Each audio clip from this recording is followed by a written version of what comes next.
more casual, as you can see. So I'm just going to talk to you, give you some great information, talk about what to eat, what not to eat, and we'll give you some great secrets and tips on how to be healthy, lose weight, handle the hormones, feel better than you have probably ever before or in a very long time. So let's get into it. We're talking again about the 5 secrets. There's several secrets. We're talking about the 3 key secrets. So what to eat. Last week we talked about the first secret, which was carbohydrates, and this week we're going to be talking about the second secret on what to eat, and this has to do with chemicals. So here we are. So what to eat, what not to eat. Oh, where you guys can read it, had it backwards. So practicing my Da Vinci skills here. So what to eat. So we're going through the 3 C's. We first talked about carbohydrates. This week we're going to talk about chemicals in food. And it's a lot more complex than you might think because, okay, yeah, chemicals are bad, so what? Or somebody might tell you eat organic. And yes, you definitely need to eat organic. But let's talk about the details and why we want to go through the trouble of avoiding chemicals in our foods. Because for the most part, again, secrets on what to eat, it's more important what not to eat than actually what to eat. And we'll talk about that at the end, but for right now, we're talking about what not to eat. So here we're going to get into it, and we're going to be talking about how these chemicals are bad, why these chemicals are bad, and what they're doing to you, and how they're contributing to, again, your weight problems, your hormone problems, and your overall health or lack thereof. So what we have here is first, let's talk about what examples of chemicals are we talking about here. And one of them, do you know that there's antifreeze in your food? So last time I checked, antifreeze belongs in my car, but not in my food. So let's talk about that. Now, where is it and why is it used? So antifreeze is used as a cooling agent. That's why you use it in a car for your air conditioning unit. But it's also used in foods to keep foods cold. So commercial restaurants use it, fast food chains use it, ice cream manufacturers make it, but they don't call it antifreeze on the label. That's the secret. So you have to take a look at those words that you can't pronounce on your ice cream and your frozen products. And one of those, actually, if you looked it up, actually means antifreeze. And it's the equivalent biochemically and chemically in the antifreeze world. So next time, moms watching and all of you, it's summer. You want to go and have the pool party and the kids are all jumping around and having a good time swimming. And you go into the freezer and you grab out those rainbow pops and somebody takes a red and somebody takes a green, somebody takes a blue, et cetera, et cetera. And then what are you doing? You're basically giving them antifreeze pops. So think about that next time you see either your kid is getting one and or you're passing them out. It's just like, woohoo, frozen antifreeze for everyone. So again, chemicals in foods can really cause problems. So sugar, our refined carbohydrates, the things that are really bad, we already know they're bad, but it's these hidden sources of chemicals in these foods on top of it. So in those little popsicles, if the high fructose corn syrup wasn't enough, it'll definitely get you with the antifreeze. So one source, one example. The next example is arsenic. So do you know that the FDA actually allows a certain amount of these poisons to be in your food? There's, quote, acceptable levels. Last time I checked, there wasn't an amount of antifreeze and or arsenic that was correct for me in my body. I thought it was 0, but apparently not according to some government sources. And arsenic, interestingly enough, 2 of the most common places it's used. First and foremost, it's used as a preservative. And the 2 most common sources are rice and chicken. So some people ask, is like, well, should I really go through the trouble of the extra expense of the chicken that's organic or free range, cage-free, eggs, chicken, etc.? And the answer is yes, because what commercial manufacturers are using in chicken, they use it as a preservative to keep the chicken fresh. They use arsenic, and they're also using it in rice. So I have people coming in, new patients, and during my body analysis, we test them for different heavy metals and chemicals. And I'm like, you have arsenic. And they're like, well, where would I have gotten arsenic poisoning from? And well, there's several different sources, but one of the things I always ask is, are you eating a lot of chicken and rice? So again, quality matters, and you have to start taking a look at some of these hidden sources in your foods. Now, overall, the most common source of where these chemicals are found are hidden on the label. So that's why you don't know it's there, and that's why you don't know you're eating it. So you're flipping over the box or whatever, and you're like, it doesn't look too bad, I can have this. But where they're hiding these things is in the keywords where it says natural and artificial flavors on the label. Because based on FDA regulations years ago, these food manufacturers got their permission to not have to put these chemicals on the actual label. So anytime you see that little asterisk or it says natural and artificial flavors, but when you flip it over, you can't really see it or tell, it's hidden in there. So natural and artificial flavors are the key sources of where you're getting exposed to chemicals in your food. So one of the secrets to what to eat, what not to eat, hormones, weight loss, etc., is getting out these chemicals and being a better label reader and not eating anything that has natural and artificial flavors written on the label. Now, next one is where else are they coming from? Because a lot of my people, my patients, etc., they come to me, they're like, Dr. Lori, I eat pretty healthy, but I don't feel as healthy as I want to be, or I have symptoms, etc., etc. And I'm like, okay, first, we're still going to look at the diet. But secondly, one of the most common hidden sources of all of these chemicals are in your water. So I have here a brochure, and this is from the EPA, the Environmental Protection Agency. I know it's backward on your screen. But in this 7-page report here, it says all of the 7 pages worth of acceptable levels of poisons and toxins that are allowed in your water.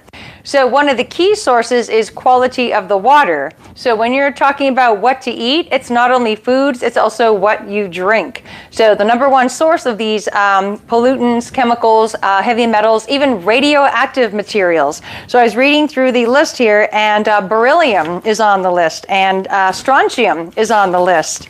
And let me see, there's for uranium. So do you know, according to the EPA, there are acceptable levels of these radioactive materials that are allowed in your drinking in your tap water. So when people ask, well, how bad is it that I really drink out of the tap, or I shower with the tap water, or I use the water fountain at the school or gym, or etc.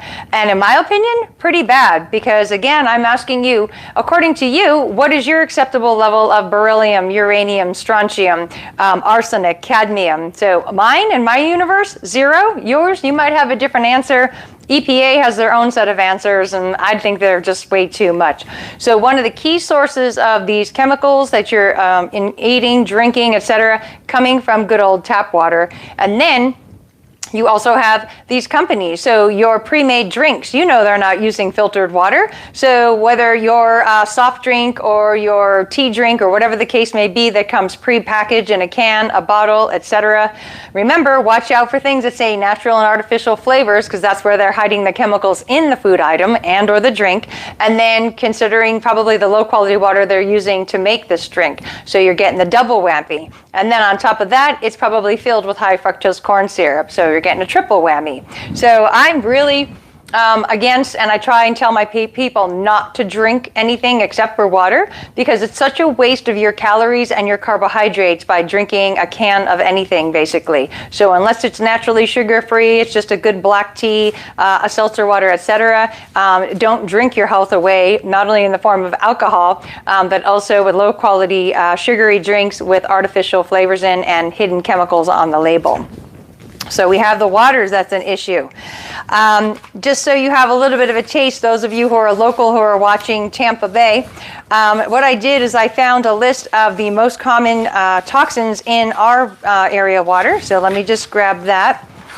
And so just so you have an idea of what's in your water. So this, you can go online and do some government research. I just did my local area. So this is kind of the Tampa Bay.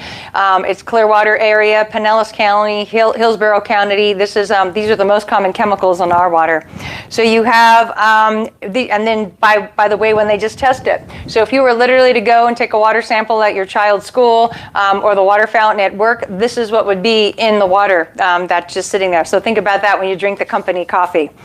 So the most common ones that are in most sources here in the Tampa Bay area, we have aluminum, arsenic, barium, beryllium, chlorate, chromium, something called cis-1,2 dichloroethylene, cyanide, there's one, that's a good one, fluoride, manganese, molybdenum, chlorobenzene, nitrates, nitrites, radium, selenium, silver, strontium, and trihalomethanes, known as TTHMs, but just bad chemicals is what that means, uranium and vanadium. So these are the top chemicals here in our local tap water. And you can go online and check your local area as well. But water, one of the keys for where these poisons and chemicals, so what not to eat, also includes what not to drink. So tap water and any water fountains, drinks in restaurants, etc., even at work, whatever the case may be, the gymnasiums, I wouldn't be drinking the water. Okay, good. Now, the second part of water is not only is the water bad, but also the actual bottle makes things actually worse. And where that comes into play is when you drink these bottled waters, everybody thinks they're being more healthy because like, oh, well, I don't drink tap water. I only drink bottled water. I'm like, yeah, it's not much better. First, most of these water bottle companies use tap water, and so it's not exactly as filtered as they'd like you to believe. And secondly, if that's not bad enough, what they do in order to kill some of the things in the water is they boil the water. So the manufacturing companies, we won't mention any by name, they take the water, they boil it, they create the plastic bottles, and then they put the water in the bottle hot. Now, if anybody watching knows anything about chemistry, physics, etc., when you put a hot substance into a plastic or any other kind of gaseous, vaporous, organic, inorganic substance, what does that hot water do? It starts melting it or boiling the actual container or capsule or whatever the container is. And so what you're looking at here is if the water was even good, once it reacts to the plastic bottle, it now immediately starts leaching these plastics into the water. And then it cools down and then you drink it. So awesome. So you're getting toxic water that's been boiled, and now there's additional toxins in there in the form of plastics.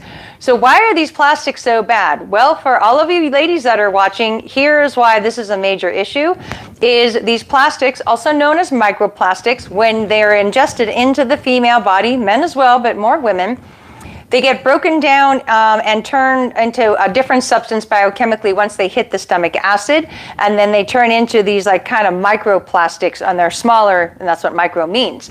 Now, the problem is that when they get broken down, they look just like the female estrogens. So here you are thinking that possibly you're going through menopause, or you're having a difficult time going through a menopause, you're getting the hot flashes, even not menopause. Maybe you're younger and you're having menstrual cycle irregularities. You're having trouble getting pregnant. Anything that has to do with, quote, estrogens or hormones, it actually might not be an estrogen hormonal problem at all.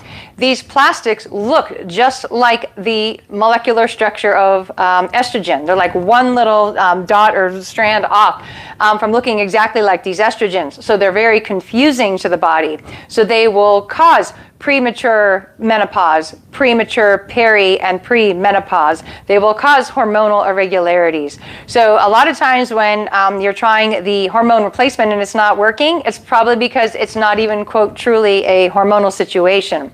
So again, not only foods that are bad for you just due to the quality, high sugary foods, drinks, etc. We're talking here about chemicals. So in your foods and in your drinks and in the bottle of what you drink.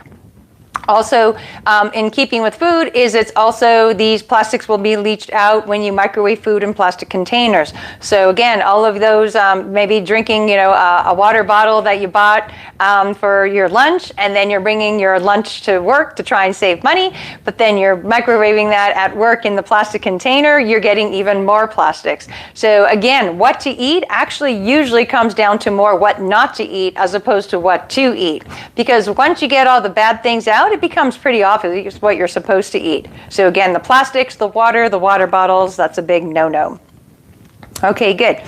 So the next thing is now, why is it a problem? So besides the hormonal component that I just gave you, why are these things so dangerous? And now you're like, oh, Dr. Lori, doesn't my body just filter them out and get rid of them? And the answer is, to a large degree, no, they don't.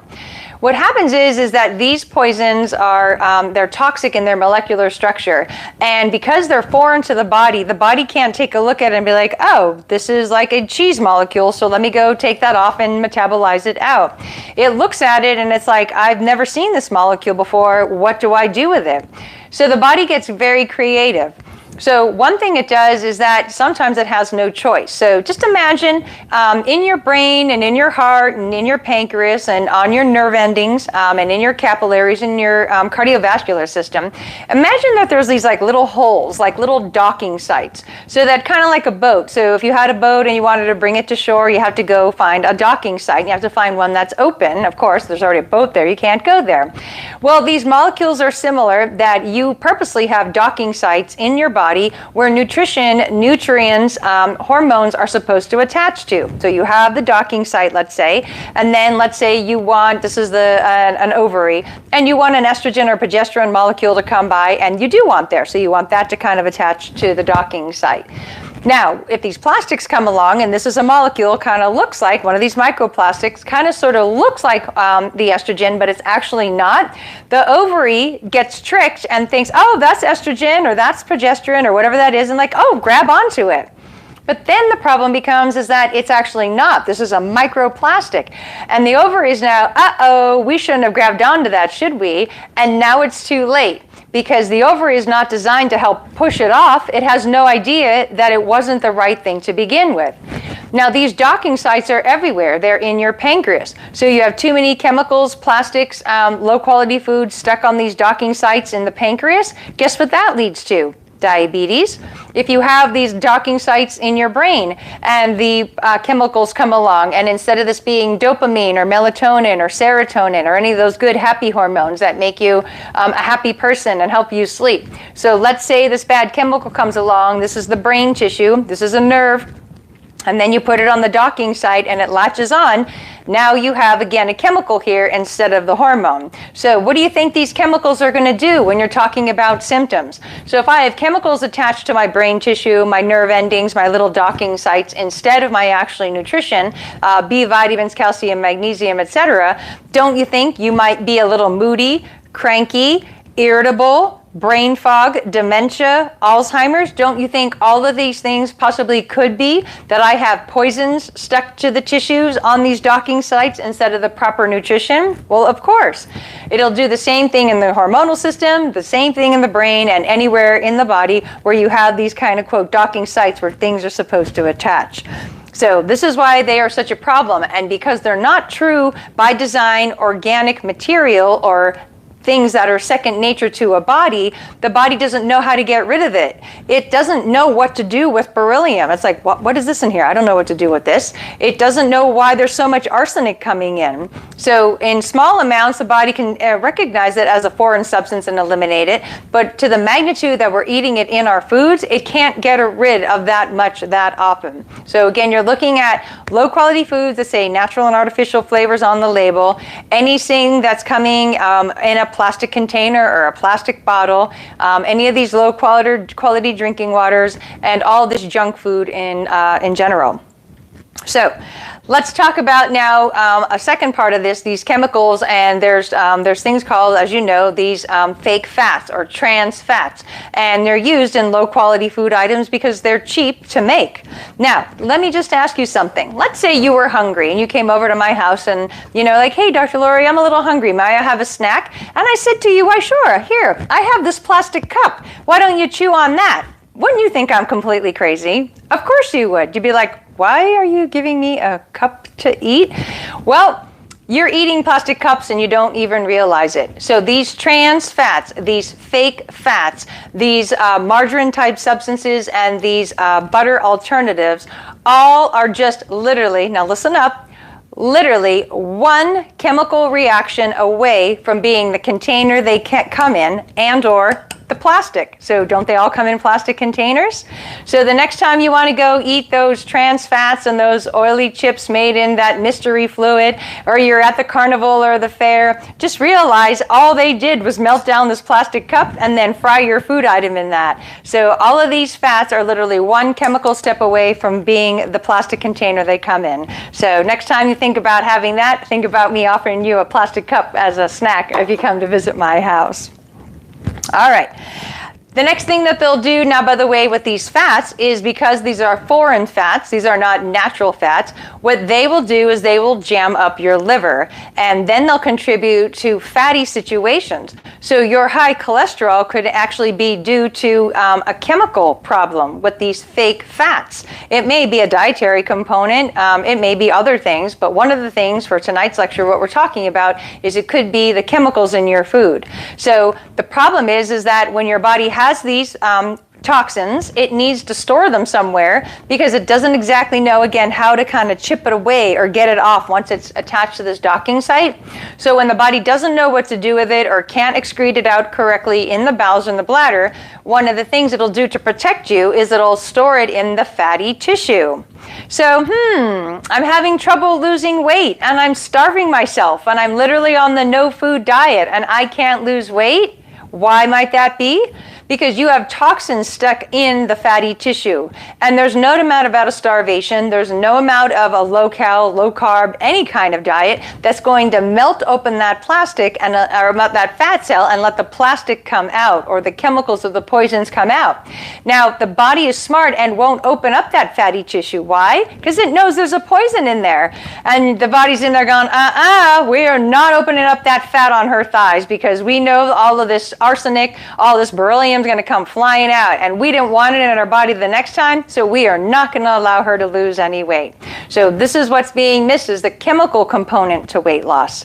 These chemicals, these fats as well, they also lead to something known as non-alcoholic fatty liver disease. Why? Because your liver can't metabolize these things. Your liver, to a large degree, is your body's filter. It does 2 phases of key detoxification processes to go get out most of the problems and chemicals, poisons, foods, etc. that you do in a day. But it's not designed to go through and handle all of these trans fats and all these chemicals and all these poisons in your water. It's never been exposed to as much as it is in modern day. So the liver thought here and there little poisons or problems were going to come along, but not to the magnitude, not in the amount or the weight that we're eating in the low quality foods that we're eating. So it'll lead to a non-alcoholic fatty liver disease, and then it'll also lead to fatty deposits, cellulite, problems with losing weight. And then also what it'll do is it'll store these things in the fatty tissues other than those areas, because it's just a safe kind of place to put these things. Now, here's the problem. Where else do we have these fatty tissues? Well, the female sex organs and the male sex organs are both a lot amount of fat. It's why we're seeing a higher incidence of all of these sexual related organ cancers, and then also the breast tissue. So a lot of times these things are, why did I get cancer, or why do I have a problem? And a good percentage of it is coming from the poisons in your food, the chemicals that had been stored there or are being stored there for year after year after year will lead to this chemical toxicity in the body that the body does not know how to get rid of. Okay, good. So now what can you do about it here is I would recommend going to a website, and it is called, here you go, ewg.org. This is the Environmental Working Group, and what's really awesome about this website is they have all of the list of the things we had talked about here tonight. All the chemicals, all the sources, where they come from, how to avoid them. I would also go to that website and sign up for their newsletter, because as new information comes out between government regulations, what's happening in the food industry, even cosmetics. So cosmetics are really bad. That's a whole other lecture we're going to be doing, is why not to use any commercial fragrance and any commercial cosmetic product. Is, again, about 99% of it is pure poison. These chemicals and poisons we're talking about can also get absorbed through the skin. So it's not just through the mouth or orally, which, again, for the what to eat tonight is mostly, but it also goes through the skin. The other great thing about this website, go and download their app. So go do, again, it's EWG. Go download the EWG app on your phone, and then what they also have is a little scanner thing. So if you want to know while you're in the store if the thing that you want to buy is good or how would it score on the EWG scale, you can just scan it in and then you can take a look. And or you can currently go around your house now. I would get a garbage can, by the way, and as you go around and scan the different barcodes on your items in your house, you're going to see how they score on the EWG website. So it's not always about food. It's not always always the quantity of the food you're eating, as we had talked about with carbohydrates. A good portion of your health situation on what to eat versus what not to eat has to do with the quality. So we're talking about getting out the chemicals. So you have the EWG website. That's a really good one. Again, sign up for their newsletter as well. And, we have to do a lot of detox in my practice. So a lot of times patients ask, why do your programs take so long? It's like, well, now that you see all of these toxins that we have to get out, this is going to take a while. And these toxins, because again, they're stored and hidden away in fatty tissues, and they're kind of like under lock and seal. Some of them take as long as 6 to 9 months to eliminate, and some of them never kind of detox. Actually, what ends up happening is I can't get it out with any kind of detox either you can do or I can induce between the therapies that I do in the practice. A lot of times we just have to wait for that cell to literally die and with the poisons in it and let the bowels and the bladder kind of excrete it during, your elimination. So some of it you actually can't get out until that particular cell dies. So this is why this is such a dangerous situation, is that you just don't put it in and it's all out by the next day. It can be stuck in there, lodged in there for decades sometimes. So to get it out, you have to do it gradually, by the way, because if it all came out at once, it would kill you. So some of it has to come out slow, and some of it never comes out until those poor cells finally die off and new ones are made. So it explains a lot of your health situations and what to eat and then what not to eat, again, from these low quality foods. A few more things for you to take away here is, now that you know what not to eat is these low quality foods, where most of these natural and artificial preservative foods and all of the flavors in these natural artificial flavoring foods and all these junk foods, chemicals that are getting you in trouble, guess where they are in the grocery store? They're in the middle. So what do you want to do is shop the outer circle on your grocery store. Most of them are square, the outer rectangle. I would skip over the pastry section, but besides that, eat foods that are, quote, real foods, where there aren't any trans fats in them, where there aren't any natural or artificial flavors or chemicals or preservatives in them for the most part. Basically, around the outside of your grocery store is the real food. So stay to shopping around the real food. Buy only chemical-free foods. So doesn't have to necessarily be organic, but at least just chemical-free, that they didn't add anything into it. So just buy organic food, natural food, real food, for a lack of a better way to put it. So if it used to grow or be alive of some sort, whether that's plant or animal-based, it's at least less contaminated. And then the better you can do with the quality of your few food items, even around the outer circle, it would be a good place to start. And again, avoiding just overall anything made with tap water, drinking water, having your water tested, considering getting a water filtration system. These are all things you can do.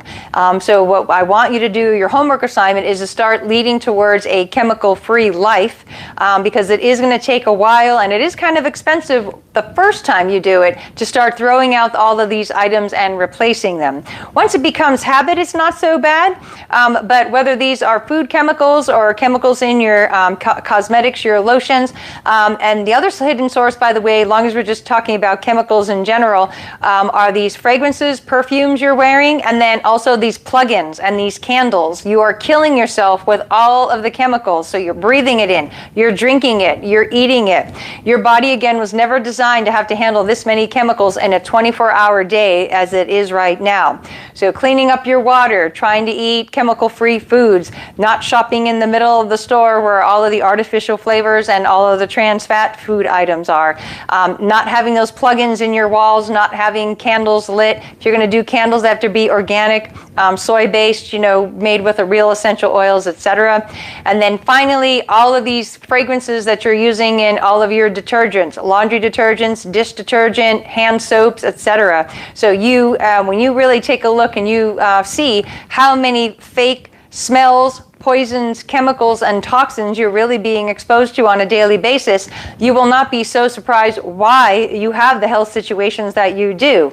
So we're here to talk about what to eat, but again, it starts kind of drizzling over into your life as well. So the more chemical-free life you can, lead, the better off you will be. So shop the Outside Circle, buy only chemical-free foods, join the ewg.org family and get their newsletter, and avoid anything that looks kind of fake or has suspicion it might be chemicals. So thanks again for watching our webinar here tonight. Good luck on your chemical-free life journey. It's going to take a while. It'll take you several months actually to get it all out, but it'll be totally worth the effort. So thanks again for watching and have a great night.